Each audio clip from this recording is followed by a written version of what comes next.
Vicario, Sim gives him a 7. I gave him a 6.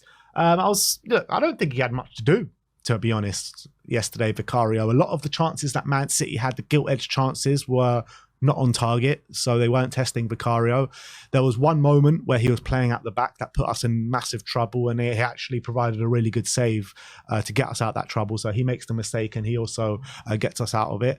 But look, I thought maybe he could have done a bit better for the first goal, but look, I think it was a pretty quiet day for Vicario, to be honest, seeing as it was at the Etihad. It's quite surprising. Yeah, I mean, I think early on he made one decent save from Doku, although he did end up spilling it a bit, but Porro was able to mop up that situation.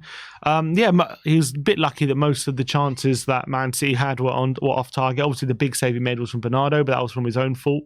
But he made up for it. It was a brilliant save into the that was good, heading into the top corner. Brilliant one-handed save from Bernardo Silva.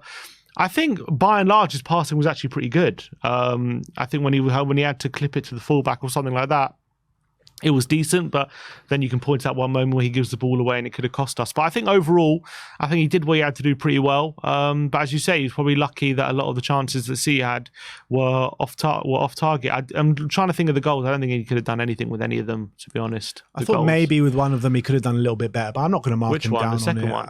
Was it the second one or the first? Was it the own goal? Or no, it wasn't the own goal. It might have been I can't remember. I mean, Foden finished it from the inside the 6-yard box.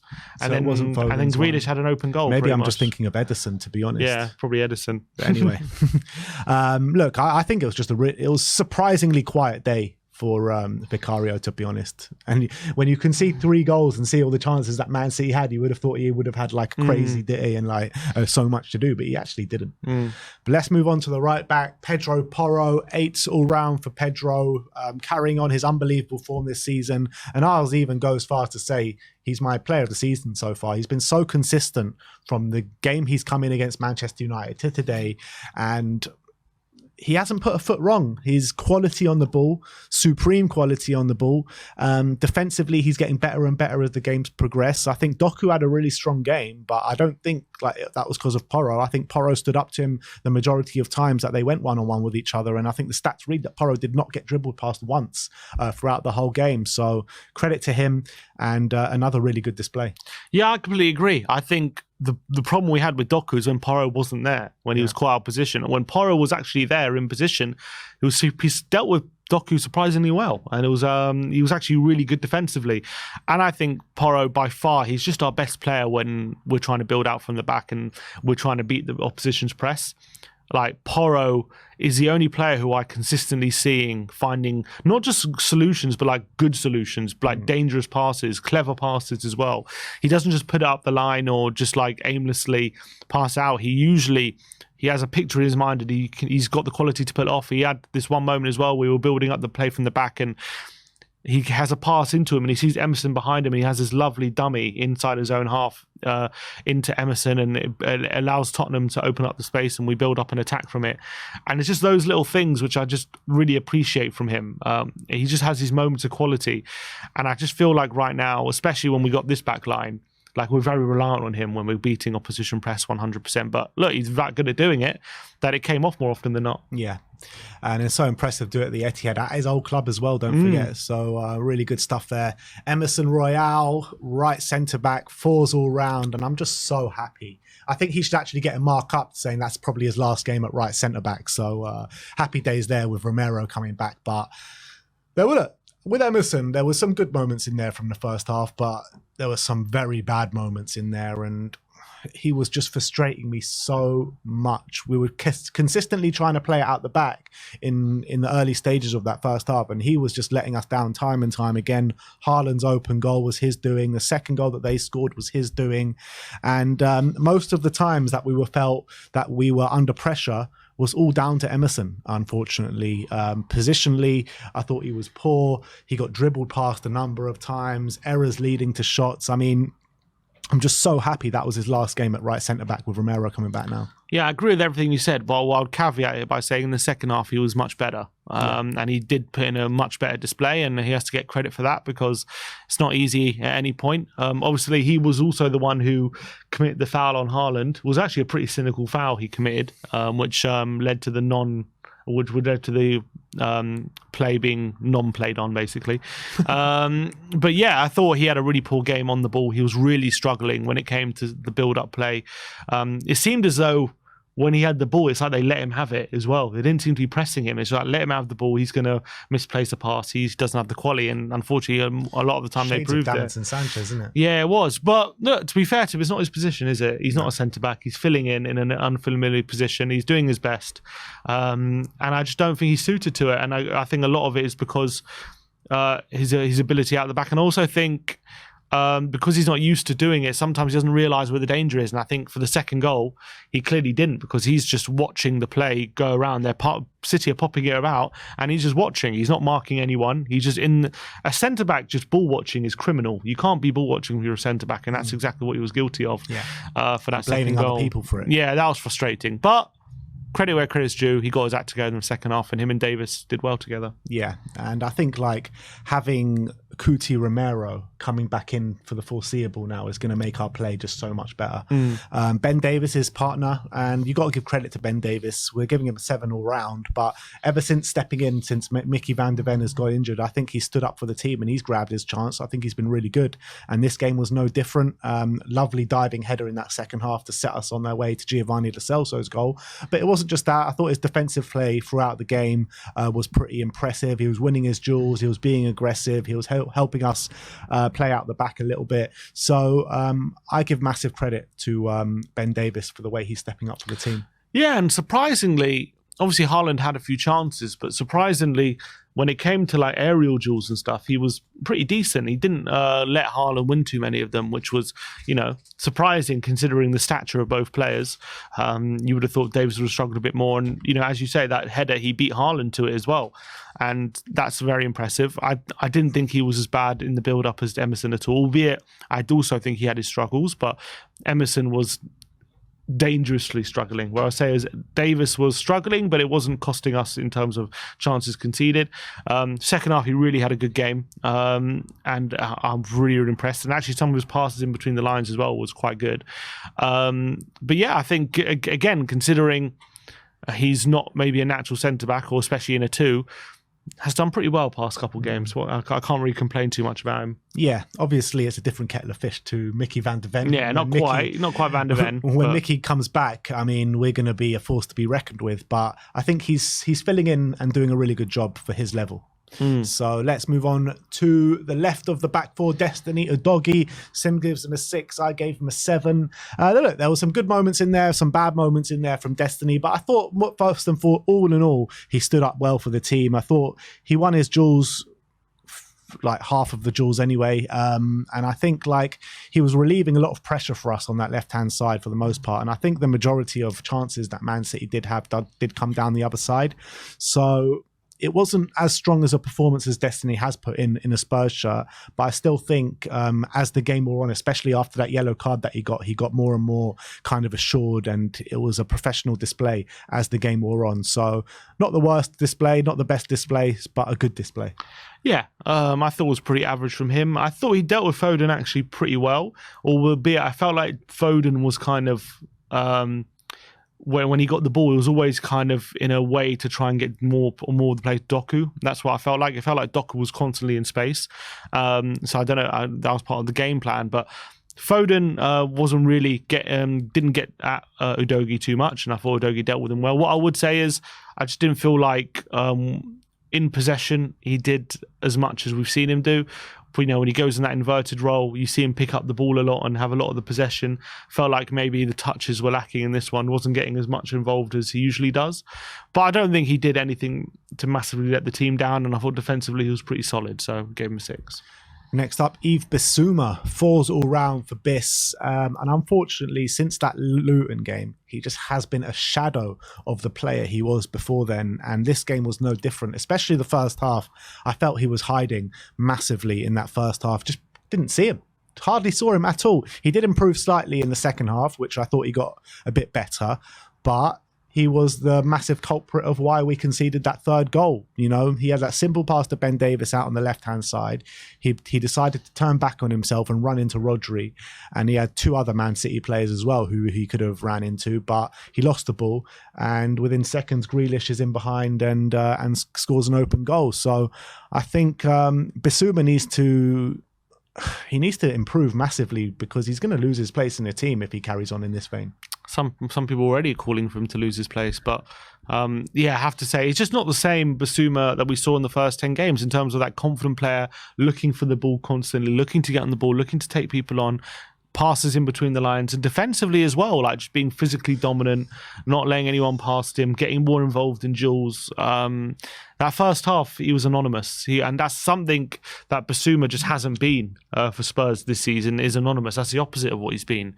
So for him to not be involved in the game, even against good teams, you know, you saw what he did at the Emirates and how dominant he was in parts of that game. But yesterday, it was just very disappointing. That first half, he was all over the place a bit.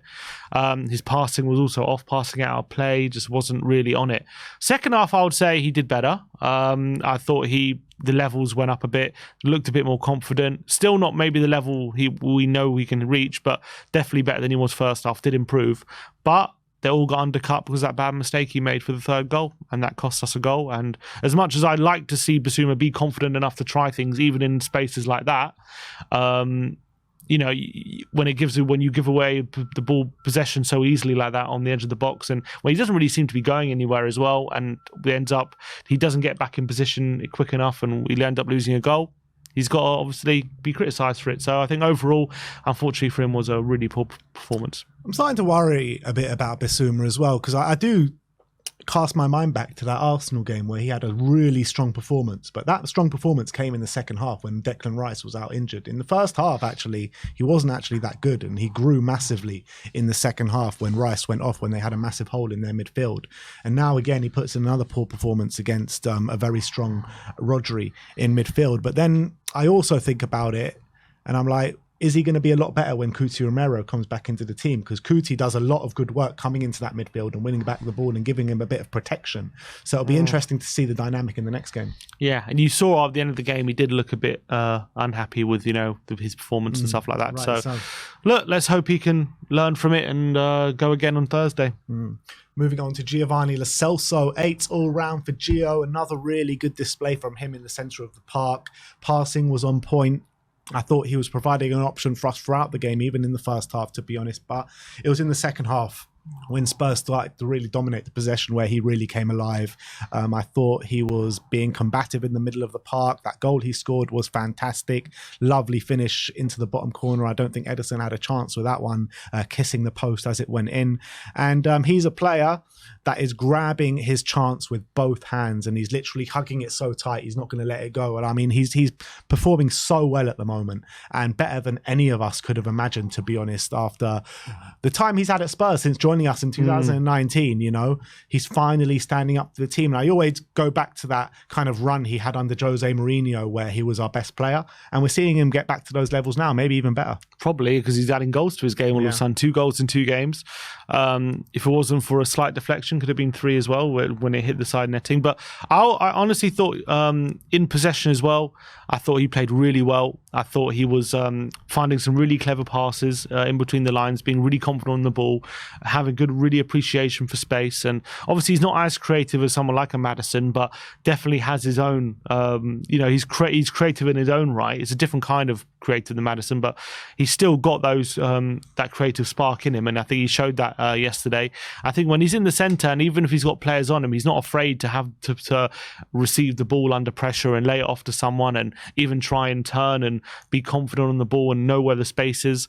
And obviously I thought he did really well for the goal he scored. Again, he spotted where the space was, went for it on the edge of the box, and really great strike, and showed he's got quality as well, which we know we know he's got. We just haven't seen anywhere near enough in a Spurs shirt, and we're finally starting to see Lo Celso play to his potential that we all know that he has. We've seen it for Argentina, we've seen it in spurts at Tottenham.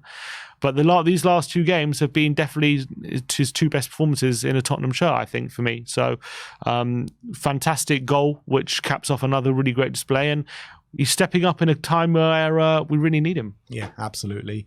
Let's move on to his midfield partner in Dejan Kulusevski. 9s all round for DEKI. Another sublime performance. That's 2 in a row now for DEKI in that new role he's got as the number 10. And I thought he was unplayable for the majority of the game. Even in the first half, every time the ball came to him, it was so hard to knock him off the ball, so hard to dispossess him.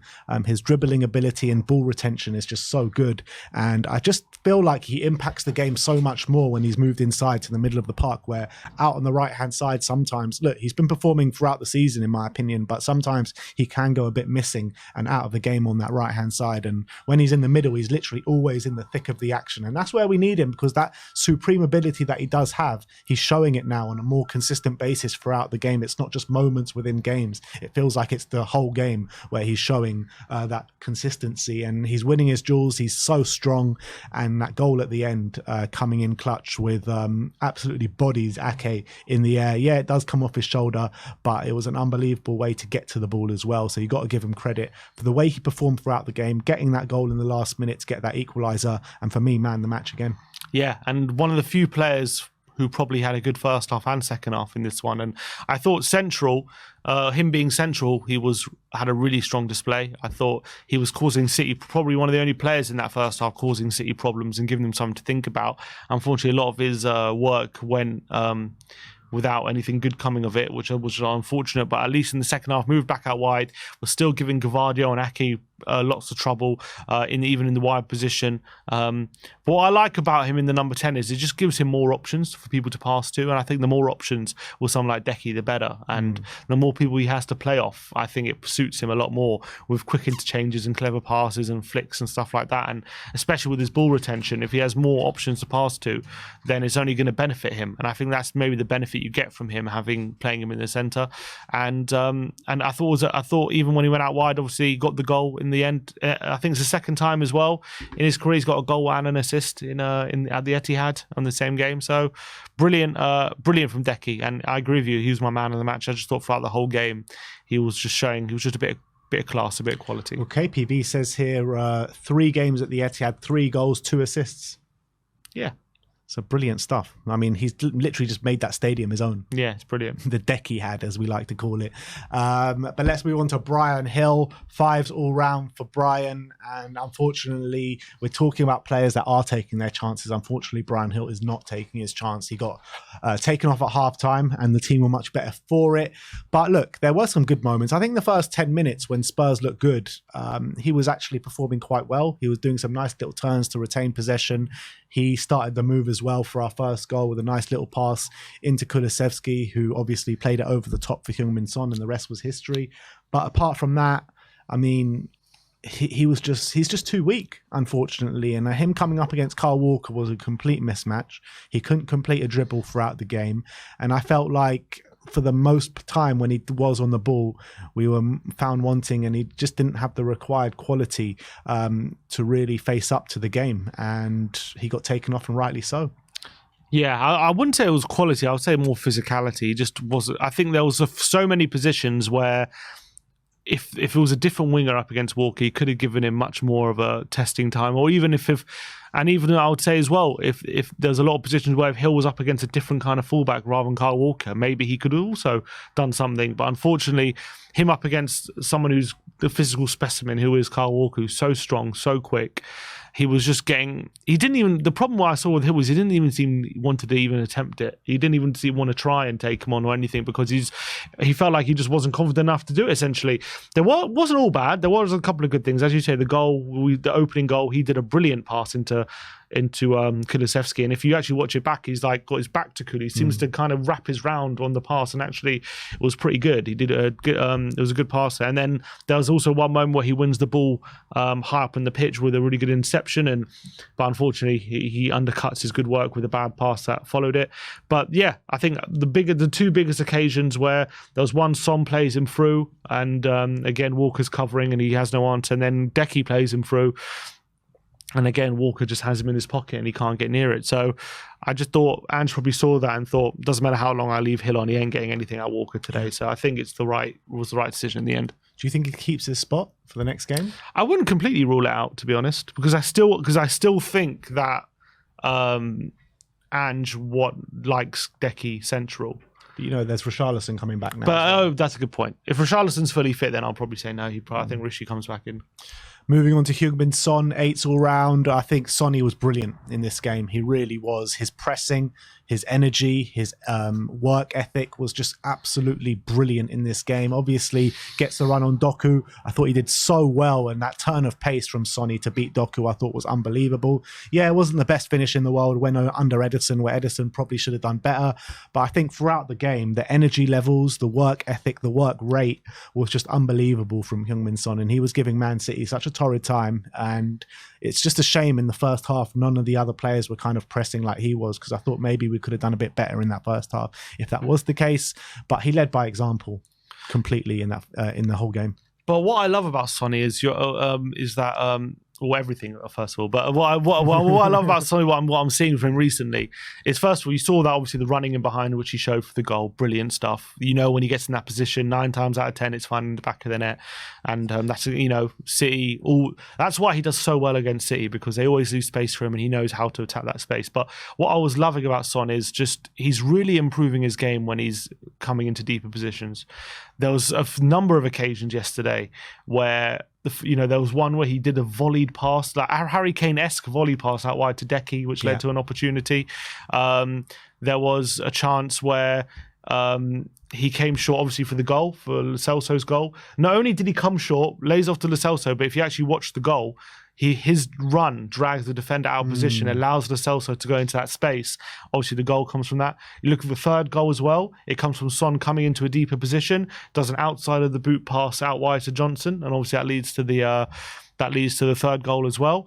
So he's really starting to impact things in deeper positions. Maybe we need to reevaluate that, and that's a 9 for Heung-min Son. Potentially. His link-up play was brilliant. Yeah, he was. The only thing I would say is, apart from the goal, I don't remember too many chances he had to score, did he? Didn't really. But look, I think maybe it's him getting the captaincy or what, but he's maybe just taking that bit more responsibility in terms of his build-up play and making. I felt like before maybe because he was just so reliant on Kane, he was very loose with his passes and stuff like that. I always thought he was a very frustrating passer, and sometimes even with his touches.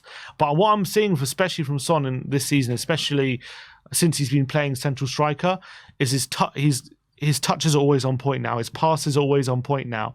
And he's adding that quality to his game. We know he's obviously got it in him because he's a quality player, but he's doing it more consistently now. Whereas maybe if seasons gone past, things used to bounce off him a bit more. Yeah. His passes used to be a bit looser. So I'm really liking that from Son. And maybe he's becoming that all-round striker that we hope he can be. Yeah, I think that's spot on, to be honest, because you're really seeing the link-up play improve. You're really seeing every facet of his game now compared to last season has gone up tenfold. Even scored ahead of South Korea. Exactly. So soon the headers are coming for Spurs, trust.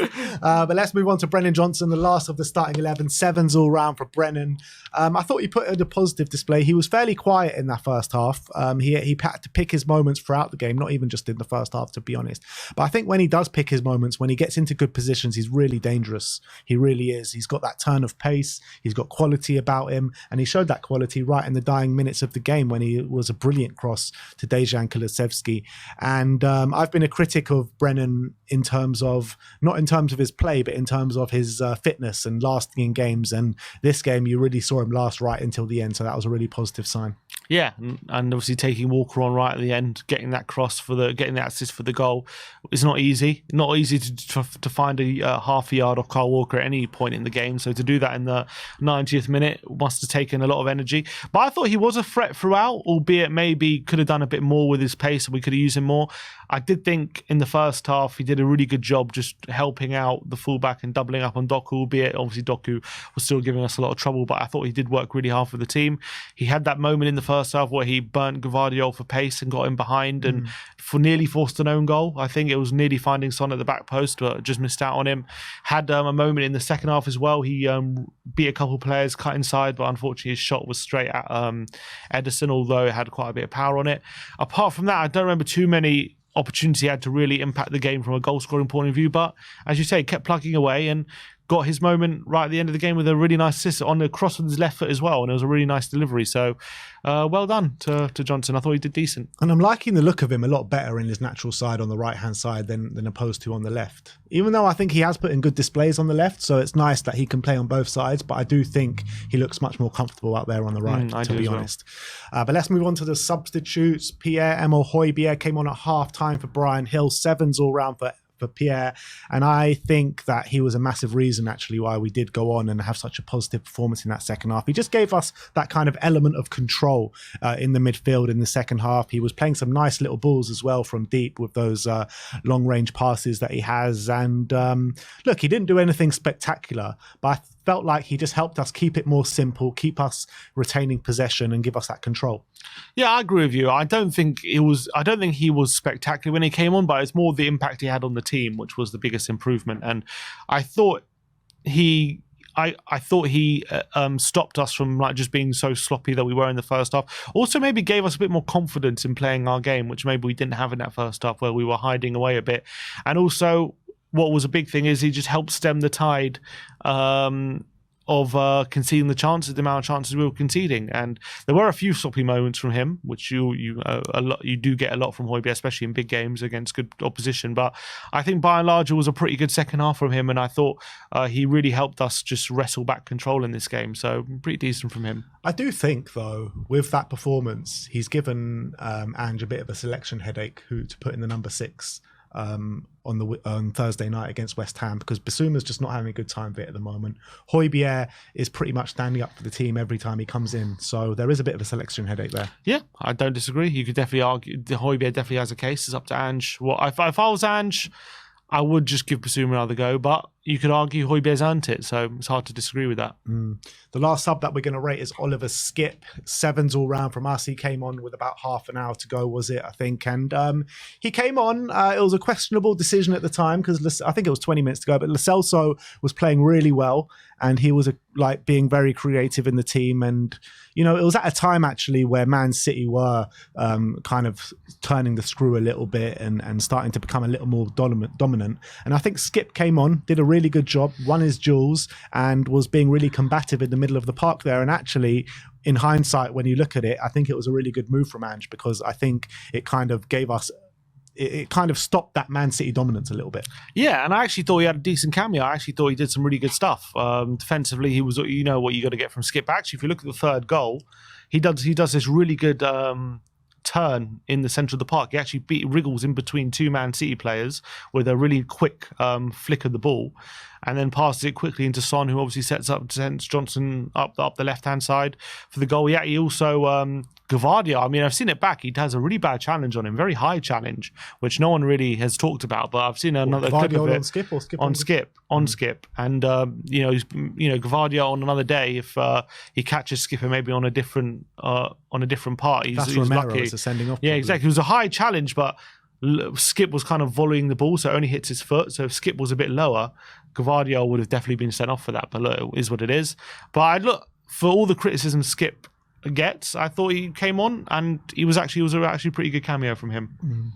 And let's talk about the manager, Big Ange Postecoglou, 8s all round from us. And they all said, if you go to City and play that high line, you get battered. If you go to City and play that game, you'll get battered. It could be 7 or 8, I think I heard someone say. Yeah, 7 or 8, they said. But look, we got away with it, because in the first half, we definitely came under massive pressure, and we could have been 4 or 5 down in that first half. So they weren't too far away from the truth. But Ange got them in at half time. He laid into them and we started to play our football in the second half. And I don't remember seeing a team that dominate the possession and play like that at the Etihad and come away with something. So you got to give massive credit for Ange for keep saying, you know, you play this way, you play this way. We play attacking football, we play possession-based football, and it worked in our favour in the end, because I don't think we get back into that game without playing in that kind of way. So brilliant stuff from Ange Postecoglou. Yes, we have lost 3 and drawn 1 in the last 4 games, but I think that kind of hard run is coming to an end now. So I do fully expect us, with the return of Cuti Romero, to go on a really strong run now, with West Ham and Newcastle coming up next.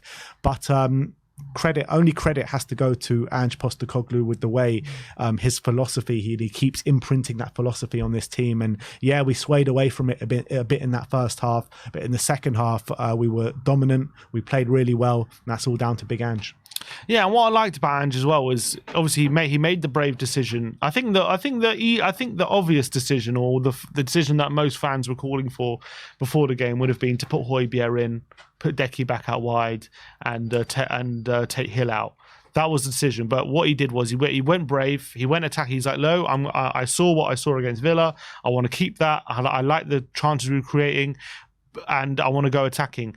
But what I liked about it is he wasn't stubborn about that. When he saw it wasn't working, he didn't just say, no, we're losing, I'm going to keep going with the attack. I'm going to keep, obviously he's always going to go attacking, but he's like, no, I'm going to keep the attacking players on. I'm going to keep Hill there. No, he changed it. He saw it wasn't working. He made a decision at halftime. Look, I'm going to put Højbjerg on. We need that bit of steel. I can see we need that. So I'm going to put him on. I'm going to put it on.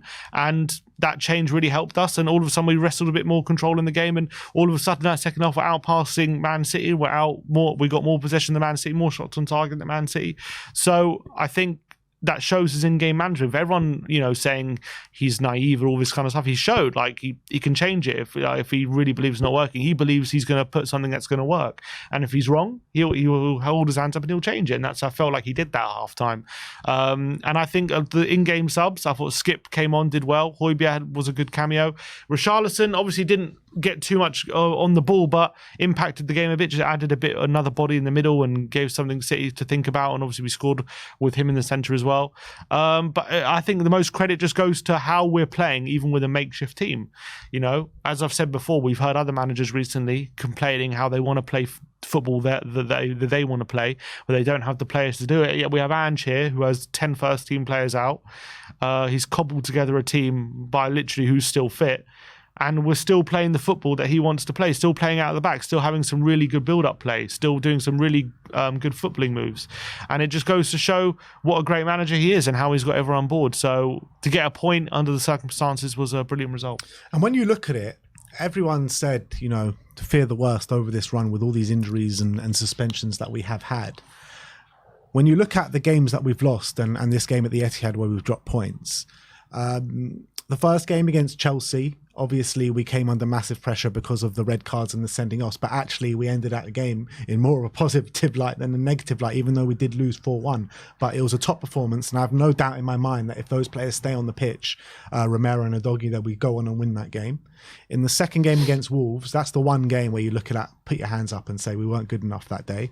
Against Aston Villa, we were by far the better team on that day and should have taken away 3 points, in my opinion. And yesterday at the Etihad, with all those injuries, we come out of it with shining light again. And yeah, we got a bit fortuitous to not lose the game, but I still think that anyone can go to the Etihad and not win. So in this run, it's just so unfortunate that we have dropped as many points as we had, because I don't think we've deserved to. Yeah, and you got to remember as well, we conceded with a really unlucky own goal, like Bissouma with a really poor mistake on the edge of his own box. So those aren't really things that Ange can fully control. That's, and so I can't really blame him for those kind of things. And even, when we went to the Emirates, our own goal as well, was dodgy penalty, like all these things has gone against him, yet we're still getting points here. So that shows the mentality and it shows his coaching. And his in-game management throughout the whole season has just been incredible. Like, how many times has his subs just impacted the game in the most perfect way that we needed to at that moment in time? So it seems as though like he knows exactly when to make the change, who to make the change, and how to make the change. So it's brilliant to see. It's like, how many times did we have criticisms of Conte last season for not changing it quick enough, changing it too late, and not having the good in-game management, where it's a complete flip reversal now of Ange Postecoglou. The in-game management is absolutely sublime. Yeah, agreed. But that is our player ratings from the 3-3 draw at the DEKI yesterday.